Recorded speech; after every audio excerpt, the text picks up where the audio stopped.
వరలక్ష్మి వ్రతంలో సాధారణంగా తెలియక చేసేటువంటి తప్పులేంటంటే వరలక్ష్మి వ్రత పుస్తకం కొనుక్కుంటారు. కానీ అందులో అమ్మవారిని ఆవాహన మంత్రం తర్వాత ప్రాణప్రతిష్ఠా మంత్రం అనేటువంటిది ఉండదు.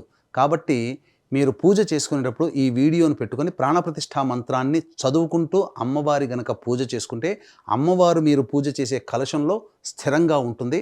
అందుకని అమ్మవారి ఆవాహన ధ్యాన శ్లోకం చదివిన తరువాత 2 తమలపాకులు తీసుకొని ఆ యొక్క కలశం మీద ఆనిచ్చి ఓం అసునీతే పునరస్మాసు చక్షుః పునః ప్రాణమిహనో దేహి భోగం జోక్పశ్యేమ సూర్యముచ్చరంతమనుమతే మృడయానః స్వస్తి అమృతం వైహి ప్రాణ అమృతమాపః ప్రాణ నేభయధాస్థానముపహ్వయతే.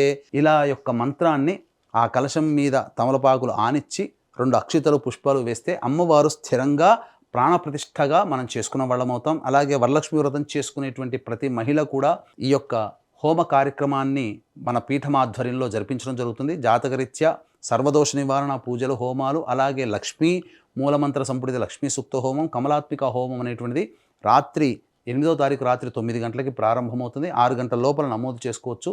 నమోదు చేసుకున్నటువంటి వాళ్ళకి తామరమాల పూజ చేసి ఇవ్వడం జరుగుతుంది. కేవలం 41 మందికి మాత్రమే అవకాశం ఉంటుంది. ప్రాణప్రతిష్ఠా మంత్రం లేకుండా చేసే ఏ పూజ కూడా ఫలించదు అని గుర్తుపెట్టుకోండి.